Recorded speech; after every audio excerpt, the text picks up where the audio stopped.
អរគុណដល់ព្រះអង្គខ្ញុំបានដាក់ចំណងជើងនៅក្នុងអត្ថបទនៅពេលព្រឹកនេះនៅក្នុងព្រះគម្ពីរម៉ាកុសចំពុក4ខ35រហូតដល់ខ41ដែលមានចំណងជើងថាព្រះយេស៊ូវបង្គាប់ខ្យល់ព្យុះបង្ក្រាបខ្យល់ព្យុះចានៅក្នុងព្រះគម្ពីរម៉ាកុសចំពុក4គឺបាននិយាយអំពីសេចក្តីបង្រៀនរបស់ព្រះយេស៊ូវនៅមាត់សមុទ្រហើយសេចក្តីបង្រៀននោះសុទ្ធតែជាការប្រៀបធៀបចាសុទ្ធតែជាការប្រៀបធៀបដូចជាអំពីនិយាយអំពីដី4ប្រភេទអំពីចង្គៀងហើយអំពីអ្នកព្រុសពូជនៅដីអំពីគ្រាប់ពូជយ៉ាងល្អិតផងដែរអញ្ចឹងទាំងអស់នេះគឺជាសេចក្តីបង្រៀនរបស់ផងព្រះយេស៊ូវនៅពេលដែលព្រះអង្គទ្រង់បានបង្រៀននៅមាត់សមុទ្រចានៅពេលដែលព្រះអង្គទ្រង់បង្រៀននៅមាត់សមុទ្រអញ្ចឹងនៅពេលដែលព្រះអង្គទ្រង់បង្រៀនមានហ្វូងមនុស្សជាច្រើនបានស្ដាប់ព្រះអង្គនៅក្បែរមាត់សមុទ្រនោះដែរហើយនៅពេលនោះព្រះអង្គបានបង្រៀនហ្វូងមនុស្សរួចហើយព្រះអង្គក៏បានធ្វើការពន្យល់សេចក្តីបង្រៀនឬក៏ការប្រៀបធៀបជាច្រើនទៅតាមអ្វីដែលព្រះអង្គបានបង្រៀននៅមាត់សមុទ្រទាំងពីដី4ប្រភេទអំពីចង្គៀងអំពីការព្រុសពូជអ្នកព្រុសពូជហើយអំពីគ្រាប់ពូជយ៉ាងល្អិតនោះព្រះអង្គបានធ្វើការពន្យល់យ៉ាងលម្អិតទៅកាន់សិស្សរបស់ផងព្រះអង្គដោយឡែកអំពីបណ្ដាហ្វូងមនុស្សជាច្រើនទៀតដែលតាមព្រះអង្គអញ្ចឹងយើងឃើញថានៅក្នុងកំឡុងពេលដែលព្រះអង្គបានបង្រៀនដល់ពួកសិស្សរួចហើយទាំងអស់គ្នានោះហើយព្រះអង្គបានពន្យល់ដល់ពួកសិស្សទាំងអស់រួចជាស្រេចហើយនៅក្នុងព្រះបន្ទូលបានប្រាប់ថាលុះពេលល្ងាចថ្ងៃនោះឯងទ្រង់មានបន្ទូលទៅពួកសិស្សថាចូលយើងឆ្លងទៅត្រើយម្ខាងទៅណាអញ្ចឹងនៅពេលដែលព្រះអង្គបង្រៀនហើយព្រះអង្គបាននាំពួកសិស្សថាអញ្ចឹងយើងឆ្លងទៅត្រើយម្ខាងណាទៅត្រើយម្ខាងនៅក្នុងគម្ពីរបានប្រាប់ថាកាលបានឲ្យហ្វូងមនុស្សទៅវិញហើយនោះពួកសិស្សក៏ទទួលទ្រង់តាមភាពដដែលទៅក្នុងទូកហើយមានទូកតូចខ្លះទៀតទៅជាមួយដែរចាអញ្ចឹងនៅក្នុងព្រះគម្ពីរប្រាប់ថាមានទូកតូចផ្សេងទៀតទៅជាមួយទូករបស់ព្រះយេស៊ូវដែរនោះកើតមានខ្យល់ព្យុះជាខ្លាំងហើយរលកបោកចូលក្នុងទូកដល់ម្លេះបានជាទូកពេញហើយតែទ្រង់ផ្ទំលក់នៅលើខ្នើយនៅលើកន្សែងទូកហើយពួកសិស្សបានដាស់ទ្រង់ឡើងអញ្ចឹងលោកអ្នកបងប្អូននៅក្នុងស្ថានភាពដែលពួកសិស្សហើយនឹងព្រះយេស៊ូវកំពុងតែធ្វើដំណើរឆ្លងទៅត្រើយម្ខាងណាមានព្យុះធំមួយបានបោកបក់ហើយធ្វើឲ្យមានរលកនៅពេលដែលមានរលកនោះគឺទឹកបានចូលនៅក្នុងទូកបានពេញនៅក្នុងព្រះបន្ទូលបានប្រាប់ថាទឹកបានចូលទៅក្នុងទូកពេញហើយអញ្ចឹងនៅពេលនោះពួកសិស្សគេវិលវល់មែនតើគេធ្វើអីគេស្រែកណាភ័យខ្លាច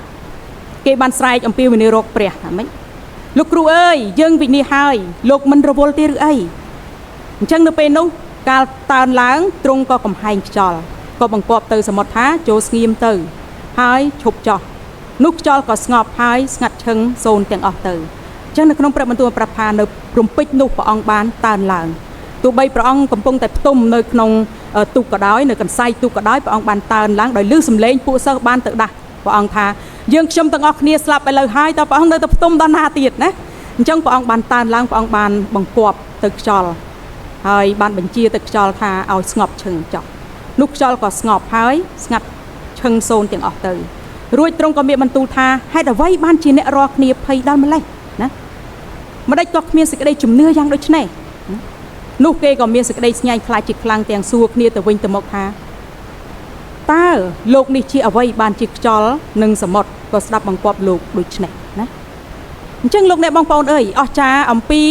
ព្រះចេស្តារបស់ផងព្រះអង្គដែលទ្រង់បានធ្វើការអស្ចារ្យហើយខ្ញុំក៏អស្ចារ្យមួយទៀតអំពីពួកសិស្សដែលគេបានដើរតាមព្រះយេស៊ូវណាជារៀងរាល់ថ្ងៃនៅពេលដែលកើតហេតុឡើងនៅពេលដែលមានបញ្ហាកើតឡើងនៅពេលដែលព្រះអង្គបានធ្វើការអស្ចារ្យដែលព្រះអង្គបានមានអំណាចលើ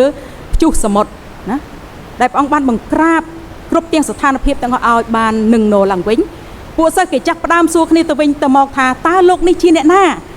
ណាសំណួរមួយនេះហាក់ដូចជាចម្លែកនៅក្នុងចិត្តរបស់ផងយើងដែលយើងបានអាននៅព្រះបន្ទូលផងព្រះអង្គតើរាល់ថ្ងៃដែលគេបានដើរតាមព្រះយេស៊ូវតើគេអត់ដឹងថាព្រះយេស៊ូវគ្រីស្ទគឺជាព្រះទេឬអីបានជាមានសំណួរបានសួរទៅកាន់នៅពេលដែលព្រះអង្គបានបង្ក្រាបខ្យល់ព្យុះឲ្យបានស្ងប់ស្ងាត់ហើយនោះបានជាគេបានសួរគ្នាទៅវិញទៅមកពីការអស្ចារ្យដែលព្រះទ្រង់ធ្វើថាតើអ្នកនេះជាអ្នកណាបានជាមានអំណាចអាចនឹងបង្ក្រាបខ្យល់ព្យុះបានណាលោកអ្នកបងប្អូនអើយការទាំងអស់នេះ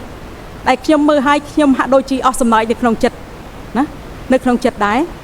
ការទាំងអស់នេះហើយខ្ញុំក៏សូមអាចឲ្យខ្ញុំបានចែកចាយនៅទីបន្ទាល់មួយតាក់ទងអំពីខ្ញុំផ្ទាល់ដែរនៅកន្លងនៅក្នុងឆ្នាំ2024ខ្ញុំបានមានដំណើរកម្សាន្តមួយទៅកោះទុនសាយកោះទុនសាយគឺយើងត្រូវធ្វើដំណើរដោយទូកដូចគ្នាអញ្ចឹងនៅពេលដែលខ្ញុំបានរៀបចំសេចក្តីអធិប្បាយនេះធ្វើឲ្យខ្ញុំបាននឹកចាំពីហេតុការណ៍នេះមិនភ្លេចនោះទេហើយខ្ញុំបាននាំការទាំងអស់នេះមកកាន់លោកអ្នកបងប្អូនពីទីបន្ទាល់ទាំងអស់នេះអញ្ចឹងនៅឆ្នាំ2024យើងខ្ញុំបានធ្វើដំណើរឆ្លងទូកទៅកោះទុនសាយតាមពិតដំណើរកំសាន្តការឆ្លងទូកទៅកោះទុនសាយវាមិនមែនជាដំណើរកំសាន្តលើកទី1របស់ខ្ញុំនៅក្នុងឆ្នាំ2024ទេគឺយើងបានធ្លាប់មានបទពិសោធន៍ជាច្រើននៅក្នុងការឆ្លងកាត់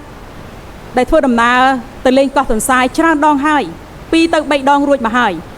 នៅក្នុងឆ្នាំ2024គឺជាលើកទី4ដែលខ្ញុំបានធ្វើដំណើរឆ្លងកាត់កោះទុនសាយដើម្បីទៅកំសាន្តលេងនៅទីនោះណាអញ្ចឹងថ្ងៃដែលយើងបានធ្វើដំណើរចុះទូកទៅនៅពេលដែលយើងធ្វើដំណើរទៅមិនសូវជាមានខ្យល់ប្រមាណទេហាក់ដូចជាស្ងប់ហើយស្រួលយើងធ្វើដំណើរទៅដោយសុវត្ថិភាពទាំងអស់គ្នាហើយយើងសប្បាយអរមែនទែននៅពេលដែលយើងបានទៅលេងកោះទៅទីនោះនៅពេលដែលយើងបានបញ្ចប់ដំណើរកំសាន្តហើយយើងបានត្រឡប់មកវិញមានទូកជាច្រើនដែលយើងត្រូវឆ្លងកាត់មកមិនមែនមកទូកទេគឺច្រើនទូកមែនទែនអញ្ចឹងទូកដែលខ្ញុំជិះនោះគឺមានស្ថានភាពមកដល់គឺមានន័យថាស្ថានភាពដែលយើងមិនចង់នឹងជួបប្រទះគឺស្ថានភាពដែលខ្ញុំជួបប្រទះនឹងប្រៀបដូចជាស្ថានភាពដែលពួកសិស្សណានៅក្នុងព្រះគម្ពីរម៉ាកុសដែលបាននិយាយនៅពេលព្រឹកនេះផងដែរដែលខ្ញុំបានជួបប្រទះនោះគឺមានខ្យល់យ៉ាងខ្លាំងចានៅពេលដែលមានខ្យល់ធ្វើឲ្យទឹកបានសាចចូលពេញទូកតែម្ដងហើយនៅពេលនោះម្នាក់ធ្វើភ្នែកសព្រាតតែម្ដងចាហើយខ្យល់នោះមិនមែនជាខ្យល់មួយដែលធម្មតាហើយទូករលកលោតហើយធម្មតាទេគឺខ្យល់កំហុកមកខ្លាំងធ្វើឲ្យទឹកបានបុកចូលក្នុងទូកហើយធ្វើឲ្យទូកស្ទើរតែនឹងកលាប់ចាធ្វើឲ្យទូកស្ទើរតែកលាប់ហើយម្នាក់ដែលជិះនៅលើទូកគឺយើងបានត្រៀមអាវពោងរៀងខ្លួនអ្នកខ្លះមិនទាន់បិទកលឹះអាវពោងក៏ត្រូវតែប្រុងប្រយ័ត្ននៅក្នុងការបិទកលឹះអាវពោងចាការទាំងអស់នេះគឺជាបទពិសោធន៍មួយដែលធ្វើឲ្យ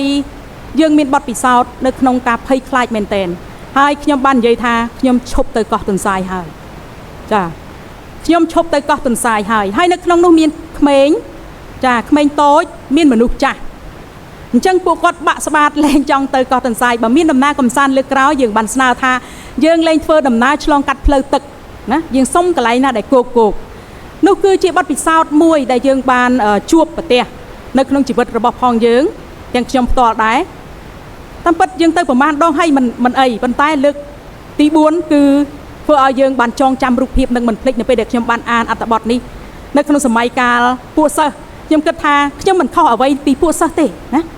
ខ្ញុំភ័យខ្លាចណានៅក្នុងការលិចទូកភ័យខ្លាចនៅក្នុងការបាត់បង់ជីវិតភ័យខ្លាចនៅក្នុងការបាត់បង់សមាជិកជាទីស្រឡាញ់របស់ផងខ្ញុំដែលមាននៅក្នុងទូកនោះដែរមានម្ដាយមានកូនរបស់ផងខ្ញុំដែរណាអញ្ចឹងនេះគឺជាបទពិសោធន៍មួយដែលធ្វើឲ្យខ្ញុំបានចងចាំមិនភ្លេចនៅពេលដែលខ្ញុំឃើញទូកខ្ញុំចាប់ផ្ដើមនឹកឃើញអំពីស្ថានភាពមួយហ្នឹងហើយនៅពេលដែលខ្ញុំបានរៀបចំសេចក្តីអធិប្បាយនេះខ្ញុំក៏បាននឹកចាំអំពីស្ថានភាពដែលខ្ញុំបានជួបប្រទះមិនខុសអ្វីអំពីពួកសិស្សអញ្ចឹងលោកអ្នកបងប្អូនអើយនៅពេលព្រឹកនេះសូមឲ្យខ្ញុំបាននាំលោកអ្នកបងប្អូនទៅកាន់សាច់រឿងមួយនេះថាតើមានពេលប្រមាណដងខ្ញុំសូមឲ្យខ្ញុំបានសួរសំណួរទៅកាន់លោកអ្នកបងប្អូនតើមានពេលប្រមាណដងដែលលោកអ្នកបងប្អូនបានជួបការភ័យខ្លាចនៅក្នុងជីវិតរបស់លោកអ្នកបងប្អូននៅក្នុងស្ថានភាពមួយដែលវឹកវរខ្លាំងណាកលេចទៅឆ្វេងលហលហេវណាកលេចទៅស្ដាំក៏លហលហេវកលេចទៅខាងមុខក៏មិនមានកោះមិនមានត្រើយមិនតាន់មានកោះមានត្រើយនោះទេណាតើលោកអ្នកបងប្អូនធ្លាប់ជួបស្ថានភាពបែបនេះឬទេហើយសូមឲ្យខ្ញុំបានសួរសំណួរមួយទៀតថាតើមានពេលប្រមាណដងនៅក្នុងស្ថានភាពភ័យខ្លាចរបស់លោកអ្នកបងប្អូនបានទុកចិត្តព្រះអង្គចាសំណួរមួយនេះតែងតែសួរទៅកាន់ខ្ញុំនៅក្នុងស្ថានភាពដែលខ្ញុំនៅលើទូកទោះបីខ្ញុំមិនបានចែកចាយអស់សេចក្តីថាមានរឿងអីកើតឡើងបន្ទាប់ពីហ្នឹងនៅពេលដែលទូកចូលមានទឹកចូលពេញហើយសាចចូលហើយនៅក្នុងចិត្តមួយខ្ញុំជឿថានៅពេលដែលយើងមានព្រះអង្គគង់នៅជាមួយនៅពេលដែលយើងដឹងថាយើងមានព្រះ អ្វីដែលយើងអាចស្រែករកមុនគេនោះមិនមែនគឺមនុស្សនោះទេគឺជាព្រះណាខ្ញុំបានចំណាយពេលអធិដ្ឋានទៅចំពោះព្រះអង្គឲ្យដំណើរការនោះបានធ្វើដំណើរទៅដោយសុខសាន្តអញ្ចឹងហើយខ្ញុំជឿថានៅក្នុងទុកនោះក៏មិនមែនមានតែខ្ញុំដែលស្រែកទូលអង្វរទៅចំពោះព្រះដែរណានៅក្នុងចំណោមគ្រីស្ទានជាច្រើននៅក្នុងលើទុកនោះអញ្ចឹងមានគ្រីស្ទានជាច្រើនទៀតដែលគាត់អធិដ្ឋាននៅក្នុងចិត្តរបស់គាត់ឲ្យព្រះអង្គបានការពារថែរក្សាយើងឲ្យរួចពីព្យុះនោះឲ្យរួចពីខ្យល់ឲ្យរួចពីការកលាប់ទុកនោះណាអញ្ចឹងយើងបានធ្វើដំណើរទៅដល់ដីគោកដោយសុវត្ថិភាពនៅពេលដែលយើងធ្វើដំណើរឡើងជាន់ទៅលើថ្មហើយទៅលើដីហើយនោះសេចក្តីសុខសាន្តបានមកកាន់យើងរួចជាស្រេចហើយណាមានន័យថាយើងបានរួចផុតអំពីសេចក្តីស្លាប់ហើយនោះហើយគឺជាការមួយដែលយើងអរព្រគុណដល់ព្រះណាអញ្ចឹងបានជាសំណួរខ្ញុំសួរថាតើប្រមាណដងនៅក្នុងជីវិតរបស់លោកអ្នកបងប្អូនបានទុកចិត្តព្រះនៅពេលដែលយើងជួបសេចក្តីភ័យខ្លាចលោកអ្នកបងប្អូនអាចនឹងឆ្លើយហើយអាចនឹងឆែកមើលខ្លួនឯងតើមានពេលប្រមាណដងដែលយើងបានទុកចិត្តព្រះអង្គឬក៏មិនដែលទុកចិត្តសោះនៅពេលដែលយើងមានការភ័យខ្លាចតើមានពេលប្រមាណដងដែលយើងមិនបានទុកចិត្តព្រះអង្គនៅក្នុងជីវិតផងយើងនៅពេលដែលយើងជួបសេចក្តីភ័យខ្លាចមកដល់ជួបស្ថានភាពដ៏លំបាកមកដល់ណាមិនឃើញតោះមិនឃើញត្រើយខ្ញុំជឿថាការបទពិសោធន៍របស់ខ្ញុំនេះមិនមែនគ្រាន់តែជាបទពិសោធន៍មួយប៉ុន្តែមានបទពិសោធន៍ជាច្រើនទៀតនៅក្នុងបទពិសោធន៍ជាច្រើនដែលយើងបានជួបប្រទះហើយខ្ញុំជឿថាទោះបីលោកអ្នកបងប្អូនមិនបានជួបស្ថានភាពដូចជាខ្ញុំនៅក្នុងការឆ្លងកាត់ទឹកណានៅក្នុងការធ្វើដំណើរកំសាន្តទៅកន្លែងណាដែលឆ្លងទុក្ខប៉ុន្តែខ្ញុំជឿថានៅក្នុងស្ថានភាពជាច្រើនដែលលោកអ្នកបងប្អូនបានជួបប្រទះជាច្រើននៅក្នុងជីវិតរបស់លោកអ្នកបងប្អូននឹងមានហេតុការណ៍ជាច្រើនដែលបង្រៀនលោកអ្នកបងប្អូន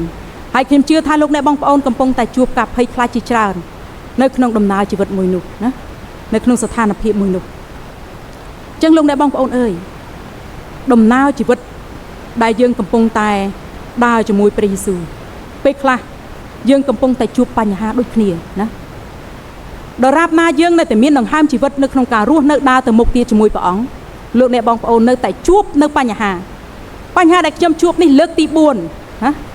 មានន័យថាលើកទី4ហើយដែលខ្ញុំបានជួបឆ្លងកាត់បទពិសោធន៍មួយនេះហើយមិនដឹងថានៅមានបទពិសោធន៍ប្រមាណដងទៀតឬក៏បញ្ហាប្រមាណដងទៀតដែលខ្ញុំត្រូវឆ្លងកាត់ហើយជួបប្រទះហើយខ្ញុំជឿថាដំណើរជីវិតលោកអ្នកបងប្អូនដែលកំពុងតែដើរជាមួយព្រះអង្គមានហេតុការណ៍ជាច្រើនដែលលោកអ្នកបងប្អូនកំពុងតែជួបប្រទះហើយវឹកវរប្រហែលជាលោកអ្នកបងប្អូនខ្លះជួបបទពិសោធន៍ខ្លាំងជាងខ្ញុំទៀតណាចងចាំរូបភាពដែលមិនភ្លេចខ្លាំងជាងខ្ញុំទៀត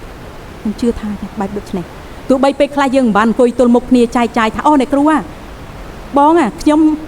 មានបញ្ហានេះមួយខ្លាំងជាងបងទៀតឬក៏អ្នកគ្រូខ្ញុំមានបញ្ហានេះមួយខ្ញុំឆ្លងកាត់ខ្លាំងជាងអ្នកគ្រូទៀតណាយើងអរគុណដល់ព្រះអង្គសម្រាប់ដំណើរជីវិតដែលយើងកំពុងតែធ្វើដំណើរឆ្ពោះទៅមុខទៀតដំណើរជីវិតដែលយើងកំពុងតែបន្តទៅមុខទៀតនៅវែងឆ្ងាយណាស់លោកអ្នកបងប្អូនអើយដូចជាខ្ញុំបានប្រាប់ថាសូមត្រៀមខ្លួនដើរឲ្យយ៉ាងល្អណាត្រៀមខ្លួនជាស្រេចនៅក្នុងការទទួលយកនៅបទពិសោធន៍ជាច្រើនទៀតដែលព្រះអង្គទ្រង់កំពុងតែបង្រៀនយើងមិនមែនជាការចៃដន្យដែលព្រះយេស៊ូវគ្រីស្ទទ្រង់បានបង្រៀនពួកហ្វូងមនុស្សនៅមាត់សមុទ្ររួចហើយមិនមែនជាចេតនាមួយដែលព្រះអង្គទ្រង់បាននាំពួកសិស្សឆ្លងកាត់សមុទ្រទៅត្រើយម្ខាងនោះទេប៉ុន្តែខ្ញុំជឿថាព្រះទ្រង់កំពុងតែបង្រៀនបទពិសោធន៍ថ្មីមួយដល់ពួកសិស្សរបស់ព្រះអង្គណាហើយខ្ញុំបានប្រាប់បងលោកអ្នកបងប្អូនថានៅពេលដែលខ្ញុំអានព្រះបន្ទូលនេះហើយនៅពេលដែលខចុងក្រោយខ41ដែលពួកគេបានឃើញពីការអស្ចារ្យដែលព្រះអង្គទ្រង់បានធ្វើទៅកាន់ពួកគេឲ្យរួចផុតពីខ្យល់ព្យុះរួចហើយដែលគេបានសួរសំណួរគ្នាទៅវិញទៅមកថាតើលោកនេះជាអ្នកណាណាសំណួរនឹងហើយដែលខ្ញុំអស់សំណើចថាដើររាល់ថ្ងៃជាមួយព្រះអង្គពេលខ្លះគ្រីស្ទបរិស័ទជាច្រើនមិនបានទុកចិត្តព្រះអង្គថាព្រះអង្គជាព្រះទេណាពេលខ្លះគេគិតថាអ្វីដែលគេធ្វើគឺជាកម្លាំងគឺជាគំនិតគឺជាប្រាជ្ញាគឺជាយោបល់របស់ផងគេប៉ុន្តែព្រះអង្គទ្រង់កំពុងតែនាំយើងឆ្លងកាត់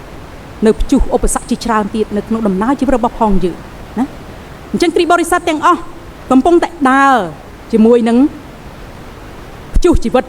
ដែលកំពុងតែប្រឈមនៅក្នុងដំណើរជីវិតមួយនេះលោកអ្នកបងប្អូនអើយ ពេលខ្លះជីវិតរបស់ផងយើងជួបរឿងរន្ធត់ជាច្រើនបញ្ហាជាច្រើនការតក់ស្លុតជាច្រើនភាពអស់សង្ឃឹមជាច្រើនការឯកាជាច្រើនមកកាន់យើងសួរថាតើយើងដែលមានបានទៅពិភាក្សាជាមួយអ្នកណាចែកចាយសម្រាប់អ្នកណាឲ្យគេបានដឹងពីយើងទេអត់ទេណាពេលខ្លះគ្រាន់តែឃើញមុខយើងអាចនឹងសួរសំណួរថាបងតើបងសុខសប្បាយទេប្រហែលជាគាត់អាចនឹងឆ្លើយថាសុខណាប្រហែលជាគាត់អាចនឹងឆ្លើយតែបើគាត់មិនសូវសុខទេមិនសូវសុខទេណាដូចជាខ្ញុំសួរសំណួរបងខ្ញុំសួរសុខទុក្ខបងពីរាជព្រឹកមិញដែលជួបគាត់ពីព្រោះមួយខែពេលខ្លះមិនសូវបានជួបគាត់ដែរអញ្ចឹងយើងអាចនឹងសួរសុខទុក្ខគាត់ថាតើបងសុខសប្បាយទេគាត់ឆ្លើយថាអត់សូវសុខទេណាគ្រូអើយណានោះហើយគឺជាសេចក្តីពិតដែលយើងជួបប្រទះនៅក្នុងដំណើរជីវិតនៃការរស់នៅរបស់ផងយើងមិនថាជាគ្រីស្ទបរិស័ទឬក៏អ្នកដែលមិនទាន់ទទួលជឿព្រះអង្គនោះទេបទពិសោធន៍មួយនេះនឹងមានពេញមួយជីវិតនៅក្នុងជីវិតយើងដែលព្រះទ្រង់បង្កើតមកសូមត្រៀមខ្លួនឲ្យបានល្អនៅក្នុងការដើរទៅក្នុងដំណើរជីវិតរបស់ផងយើងខ្ញុំមិនធានាខុសត្រូវចំពោះអ្នកដែលមិនបានទទួលជឿព្រះអង្គថាគេរស់នៅបែបណាគេដើរទៅបែបណាគេដេកដួលបែបណាគេមានសង្ឃឹមបែបណាគេអរសប្បាយបែបណាប៉ុន្តែខ្ញុំហ៊ានទទួលស្គាល់ហើយហ៊ានធានាអះអាងថាដរាបណាដែលយើងគឺជាកូនរបស់ផងព្រះដែលយើងបានដើរដំណើរទៅជាមួយនឹងព្រះអង្គនៅក្នុងសេចក្តីជំនឿនៅក្នុងការដែលយើងជឿទៅលើព្រះដ៏មានព្រះជន្មរស់នៅទោះបីលោកអ្នកបងប្អូនជួបព្យុះទោះបីលោកអ្នកបងប្អូនជួបឧបសគ្គអ្វីផ្សេងទៀតទោះបីលោកអ្នកបងប្អូនជួបបញ្ហាលំបាកណាមួយដែលមិនអាចដោះស្រាយចេញក៏ដោយព្រះទ្រង់គង់នៅជាមួយលោកអ្នកបងប្អូនអាមែនលោកអ្នកបងប្អូនអើយគ្រប់ស្ថានភាពទាំងអស់ព្រះអង្គគង់នៅជាមួយយើងណាព្រះអង្គគង់នៅក្នុងទូកជាមួយពួកសិស្សនៅតែឆោឡោនៅតែភ័យខ្លាចជីវិតលោកអ្នកបងប្អូនហើយនឹងខ្ញុំយើងទទួលស្គាល់ថាយើងមានភាពកំសោយជាច្រើនទោះបីយើងដឹងថាព្រះអង្គគឺជាព្រះដែលមានអំណាចប៉ុណ្ណាក៏ដោយប៉ុន្តែអាសច្ចឈាមរបស់ផងយើងជាមនុស្សដែលមានបាបនេះណាយើងមិនបានទុកចិត្តព្រះអង្គពេញលេញយើងមិនបានទុកចិត្តព្រះអង្គ 100% ទេនៅពេលដែលមានបញ្ហាយើងឆោឡោដូចគ្នាយើងជ្រួលច្បល់ដូចគ្នាយើងមិនបានដាក់សេចក្តីទុកចិត្តនោះ 100% ទៅលើអង្គព្រះយេស៊ូវគ្រីស្ទនោះទេណាប៉ុន្តែតាមរយៈអត្ថបទនៅពេលព្រឹកនេះខ្ញុំចង់ឲ្យលោកអ្នកបងប្អូនបានមើលទៅកាន់អត្តចរិតរបស់ពួកសិស្សទាំងអស់ទោះបីពេលខ្លះគេមានភាពកំសោយជាច្រើនមែនទោះបីគេដើរជាមួយព្រះអង្គជារៀងរាល់ថ្ងៃក៏ពិតមែនដែលគេបានមិនបានទុកចិត្តថាព្រះអង្គគឺជាព្រះឬក៏គេមានសំណួរជាច្រើនសួរថាតើព្រះអង្គជាអ្នកណាបានជាអាចមានអំណាចអាចនឹងបង្ក្រាបគ្រប់ទាំងខ្យល់ព្យុះបានយ៉ាងណាក៏ដោយណាប៉ុន្តែពួកសិស្សនៅតែមិនបោះបង់ដោយរកមធ្យោបាយខ្លួនឯងនោះទេពួកសិស្សបានរត់ទៅរកព្រះយេស៊ូវនៅកន្សែងទូកដើម្បីដាស់ឲ្យព្រះអង្គតើនឡើងណាលោកគ្រូអើយយើងខ្ញុំចិត្តស្លាប់ហើយតើលោកគ្រូនៅតែផ្ទុំដល់កាលណាទៀតណាកន្លែងនេះបញ្ជាក់ឲ្យគ្រីស្ទបរិស័ទជាច្រើននៅពេលដែលមានបន្ទុកដែលមានបញ្ហាសូមបានរត់ទៅរកព្រះយេស៊ូវទោះបីយើងមានភាពកំសោយជាច្រើនណាសេចក្តីជំនឿរបស់ផងយើងមិនបានពេញខ្នាតយ៉ាងណាក៏ដោយប៉ុន្តែយើងក៏មិនត្រូវនឹងបោះបង់ចោលសេចក្តីជំនឿនៅក្នុងការទុកចិត្តព្រះអង្គប្រមាណភាគរយដែលនៅសល់ចុងក្រោយរបស់ផងយើងដែរអាមែននោះហើយគឺជាអត្តចរិតមួយដែលព្រះកំពុងតែបង្រៀនឲ្យយើងបានឆ្ពោះតម្រង់ទៅមុខរត់រកព្រះអង្គនៅពេលដែលយើងជួបបញ្ហាអញ្ចឹងបានជាសំណួរខ្ញុំសួរថាតើនៅពេលដែលលោកអ្នកបងប្អូនជួបបញ្ហាលោកអ្នកបងប្អូនទុកចិត្តព្រះអង្គប្រមាណដងឬក៏លោកអ្នកបងប្អូនជួបបញ្ហាលោកអ្នកមិនបានទុកចិត្តព្រះអង្គប្រមាណដងនៅក្នុងជីវិតលោកអ្នកបងប្អូនណាសំណួរនេះលោកអ្នកបងប្អូនអាចនឹងឆ្លើយខ្លួនឯងប្រមាណដងរាប់ខ្លួនឯងទៅណាទុកចិត្តប្រមាណដងរាប់ខ្លួនឯងទៅមិនទុកចិត្តប្រមាណដងក៏រាប់ខ្លួនឯងប៉ុន្តែយើងមិនបានខ្វល់ខ្វាយថាលោកអ្នកបងប្អូនទុកចិត្តព្រះអង្គប្រមាណដងឬក៏មិនទុកចិត្តប្រមាណដងទេប៉ុន្តែវិនាទីនេះខ្ញុំសង្ឃនាំឲ្យលោកអ្នកបងប្អូនបានទុកចិត្តព្រះអង្គសាររើឡើងវិញនៅក្នុងជីវិតរបស់ផងយើងណាយើងសារភាពថាទូបង្គំពិតជាមានភាពកំសោយកន្លងមកគ្រប់ទាំងស្ថានភាពដែលកើតឡើងយើងខ្ញុំសារភាពថាយើងខ្ញុំពិតជាមិនបានទុកចិត្តព្រះអង្គ 100% ពីព្រោះយើងខ្ញុំជាមនុស្សមានបាបណាយើងខ្ញុំតែងតែស្វែងរកសេចក្តីជំនួយខាងសាច់ឈាមជាមុនសិនអស់មធ្យោបាយព្រះអង្គគឺជាតួឯកចុងក្រោយណាដែលអាចជួយសង្គ្រោះជីវិតរបស់ផងយើងបាទលោកអ្នកបងប្អូនអើយអញ្ចឹងយើងសារភាពថាយើងមិនមែនជាមនុស្សដែលខ្លាំងទេយើងគឺជាមនុស្សដែលមានភាពកំសោយជារឿយយើងតែងតែលៀងទៅក្នុងអំពើបាបជារឿយយើងខ្ញុំតែងតែមិនបានទុកចិត្តព្រះអង្គ យើងពេលខ្លះយើងខ្ញុំទុកព្រះអង្គចោលក៏មានដែរដោយខំប្រឹងទៅមុខខ្លួនឯងដោយខំប្រឹងដោះស្រាយគ្រប់ទាំងឧបសគ្គគ្រប់ទាំងមធ្យោបាយខ្លួនឯងវិធីសាស្ត្របែបណាដែលយើងធ្លាប់មានចំណេះជំនាញប្រាជ្ញាដែលព្រះបានផ្ដល់ឲ្យនៅលើផែនដីនេះយើងប្រើអស់ក្បាច់ហើយយើងអស់តម្រេះហើយទើបយើងបានស្វែងរកព្រះអង្គបញ្ហានោះដោះស្រាយអត់បានហើយចាប់ផ្ដើមអំពាវនាវរកព្រះនោះហើយគឺជាការពិតរបស់មនុស្សយើងណាអត់មានអ្នកណាអាចនឹងបដិសេធបាននោះទេណាតែប្រមាណភាគរយនៃពួកជំនុំឬក៏គ្រីស្ទបរិស័ទនៅពេលដែលមានបញ្ហាគាត់បានស្វែងរកព្រះអង្គដោយអស់ពីចិត្តគាត់ត្រូវការជំនួយព្រះអង្គមុនគេទេណាភាគតិចណាស់ភាគរយតិចណាស់នៅពេលដែលមានបញ្ហាកើតឡើងចាប់ផ្ដើមដោះស្រាយខ្លួនឯងចាប់ផ្ដើមរកជំនួយខាងក្រៅណាមិនបានចំណាយពេលអធិដ្ឋានអញ្ចឹងនៅវិនាទីនេះខ្ញុំចង់ឲ្យលោកអ្នកបងប្អូនបានផ្លាស់ប្ដូរបរិបទសេចក្តីជំនឿរបស់ផងយើងសាជាថ្មីឡើងវិញតើមានអ្នកណាអាចជួយយើងបានក្រៅអំពីព្រះដ៏មានអំណាចព្រះជាស្ដេចគឺអង្គព្រះយេស៊ូវគ្រីស្ទទូលអង្វរទៅចំពោះព្រះអង្គអស់ពីចិត្តគ្រប់បន្ទុកគ្រប់បញ្ហានឹងត្រូវដោះស្រាយខ្យល់ព្យុះនៅក្នុងជីវិតលោកអ្នកបងប្អូនដែលជាបញ្ហានោះនឹងត្រូវស្ងប់ទៅវិញដោយអំណាចព្រះជាស្ដេចនៃព្រះយេស៊ូវគ្រីស្ទអាមែនដូច្នេះសារនៅពេលព្រឹកនេះទី1សូមឲ្យលោកអ្នកបងប្អូនបានចូលទៅចំពោះប្រវត្តិមានរបស់ផងព្រះអង្គតាមរយៈសេចក្តីអធិដ្ឋានហើយអធិដ្ឋានទៀតពេលខ្លះអធិដ្ឋានតែម្ដងមិនបានផលបោះបង់ចោលណាអធិដ្ឋានតែម្ដងមិនបានផលយើងរសាយចិត្តអធិដ្ឋានមិនបានផលយើងឈប់យើងអស់សង្ឃឹមយើងគិតថាព្រះអង្គមិនបានស្ដាប់សេចក្តីអធិដ្ឋានរបស់ផងយើងទេទន្ទឹមនឹងពេលដែលយើងកំពុងតែគិតថាគ្មានព្រះអង្គគង់នៅជាមួយយើងណាលោកអ្នកបងប្អូនអើយសូមកុំភ្លេចថាព្រះអង្គគង់នៅក្នុងទុក្ខនៃព្យុះជីវិតរបស់ផងយើងអាមែនព្រះអង្គគង់នៅក្នុងជីវិតរបស់ផងយើងគ្មានចន្លោះមួយណាដែលព្រះអង្គទ្រង់មិនដឹងគ្មានបញ្ហាមួយណាដែលព្រះទ្រង់មិនដឹងទេសម្ដីយើងមុននឹងយើងនិយាយចេញទៅនោះព្រះអង្គទ្រង់ជ្រាបរួចហើយអញ្ចឹងតើមានអ្វីដែលអ្នកលាក់កំបាំងជាមួយនឹងព្រះអង្គទោះបីការល្អឬក៏ការអាក្រក់ក្តីអត់មានទេដូច្នេះសូមចំណាយពេលជាមួយព្រះគ្មានការអ្វីដែលព្រះអង្គធ្វើពុំបានទេហើយការឆ្លើយតបរបស់ព្រះអង្គគឺនៅលើលោកអ្នកបងប្អូនថាតើចង់ឲ្យព្រះអង្គឆ្លើយតបឆាប់ឬក៏តិចការដាក់ទុននៃសេចក្តីជំនឿនៅក្នុងការអធិដ្ឋានដោយជំនឿណាសេចក្តីបង្រៀននៅមាត់សមុទ្រដែលព្រះអង្គបានបង្រៀនអំពីគ្រាប់ពូជយ៉ាងល្អិតណាតាក់ទងអំពីសេចក្តីជំនឿឲ្យគេបានដឹងឲ្យពួកសិស្សគេបានឮហើយព្រះអង្គក៏បានធ្វើតេស្តនាំគេឆ្លងកាត់សមុទ្រថាចង់ដឹងថាតើសេចក្តីជំនឿរបស់ផងគេយ៉ាងណាដែរនៅពេលដែលជួបព្យុះណានៅពេលដែលគេជួបព្យុះគេភ័យខ្លាចគេមិនបានរក្សាភាពស្ងៀមស្ងាត់ដោយចំណាយពេលអធិដ្ឋានទៅព្រះអង្គទេណាគេដាស់ព្រះអង្គឲ្យតានឡើងឲ្យព្រះអង្គគឺជាអ្នកដែលបង្ក្រាបខ្យល់ព្យុះមិនមែនជាការខុសទេនៅពេលដែលយើងភ័យខ្លាចមិនមែនជាការខុសទេដែលយើងទៅដាស់ព្រះយេស៊ូវឲ្យព្រះអង្គមកបង្ក្រាបខ្យល់ព្យុះជំនួសយើងណាតែអ្វីដែលខុសនោះព្រះអង្គបានតូតមើលនៅក្នុងចិត្តពួកសិស្សថាគេមិនបានទុកចិត្តព្រះអង្គជឿថាព្រះអង្គគង់នៅក្នុងទុក្ខជាមួយពួកគេទេអាមែនពេលខ្លះបទពិសោធន៍ការរស់នៅរបស់ផងយើងលោកអ្នកបងប្អូនអើយពេលខ្លះយើងអធិដ្ឋានដោយគ្មានសេចក្តីជំនឿក៏មានដែរណាពេលខ្លះយើងអធិដ្ឋានឲ្យតែរួចពីមាត់ពេលខ្លះមាត់យើងថាទុកចិត្តព្រះអង្គប៉ុន្តែក្នុងចិត្តយើងនឹងសង្ស័យណាអ្នកខ្លះខ្ញុំទុកចិត្តព្រះអង្គប៉ុន្តែនោះឆ្វុចទៅរកជំនួយណាផ្សេងក្រៅអំពីព្រះអង្គបាត់ហើយណាមានគ្រីស្ទបរិស័ទជាច្រើនដែលគាត់បានជឿព្រះអង្គមានន័យថាមិនបានពេញលេញល្អនៅពេលដែលគាត់មានបញ្ហាមានជំងឺមកដល់ពេលខ្លះគាត់អធិដ្ឋានទៅព្រះអង្គហើយគាត់ឆ្លៀតទៅរកគ្រូទាយទៅរកគ្រូមន្តអាគមណាចេះមួយចោះមួយទៅរកគ្រូស្ដោះគ្រូផ្លុំ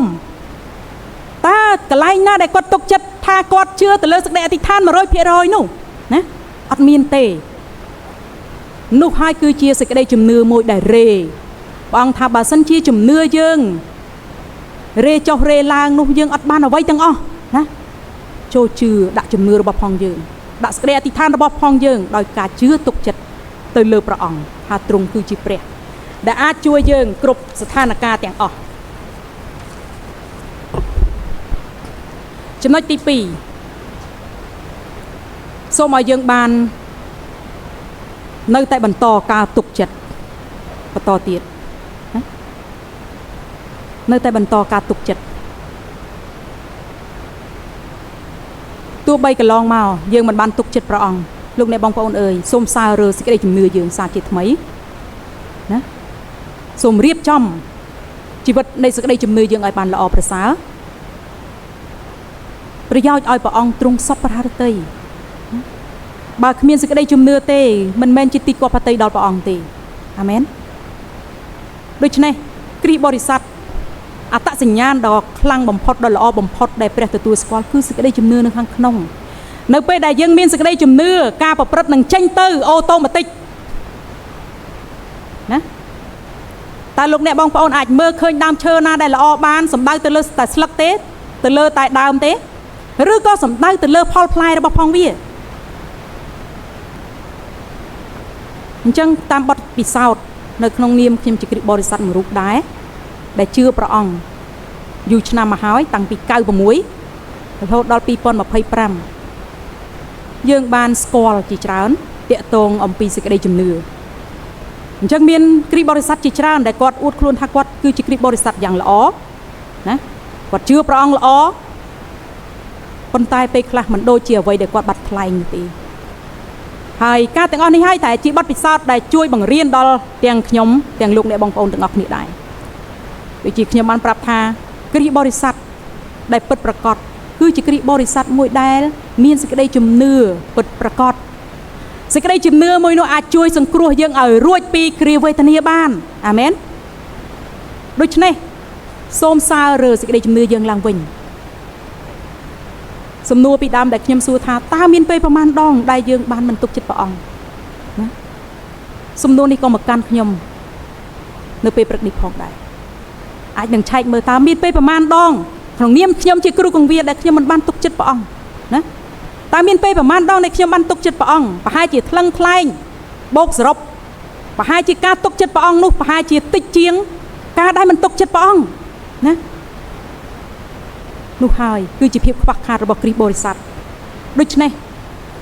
លោកអ្នកបងប្អូនអើយ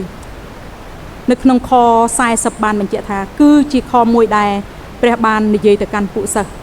ដែលដើរតាមព្រះអង្គជារៀងរាល់ថ្ងៃថាហេតុអ្វីបានជាអ្នករកគ្នាភ័យម្លេះណាម្ដេចក៏គ្មានសេចក្តីជំនឿយ៉ាងដូចនេះលោកអ្នកបងប្អូនអើយព្រះអង្គទ្រង់ក៏កំពុងតែមានបន្ទូលមកកាន់លោកអ្នកបងប្អូនប្រសិនបើជីវិតជាគ្រីស្ទបរិស័ទរបស់លោកអ្នកបងប្អូន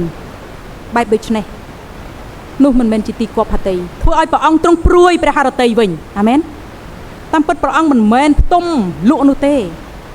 ព្រះអង្គក៏មិនមែនផ្ទុំរលាវដែរព្រះអង្គដឹងគ្រប់ស្ថានភាពទាំងអស់ដូចជាខ្ញុំបាននិយាយពីដើមថាមិនមែនជាការចែកដន្យដែលព្រះអង្គបាននាំពួកសិស្សឆ្លងកាត់សមុទ្រទេប៉ុន្តែគឺជាពេលវេលាមួយដែលព្រះអង្គធ្វើតេស្តពួកសិស្សរបស់ផងព្រះអង្គដែលព្រះអង្គបានបង្រៀនគេហើយសម្រាយគ្រប់ទាំងពាក្យប្រៀបប្រដូចនៅក្នុងសាច់រឿងទាំងអស់ដែលព្រះអង្គបានបង្រៀននៅមាត់សមុទ្រណាខ្ញុំជឿថាព្រះអង្គក៏កំពុងតែសាក់លោធ្វើតេស្តសេចក្តីជំនឿលោកអ្នកបងប្អូនទាំងអស់គ្នាតើលោកអ្នកបងប្អូនបានជាប់តេស្តរបស់ផងព្រះអង្គឬទេប្រសិនបើព្រះអង្គធ្វើតេស្តនៅពេលបន្តិចទៀតនេះនៅពេលដែលចេញពីព្រះវិហារទៅយើងក៏អត់ដឹងថាជួបអីខ្លះដែរណាតែខ្ញុំក៏មិនសុំឲ្យព្រះអង្គធ្វើតេស្តលោកអ្នកបងប្អូនដែរ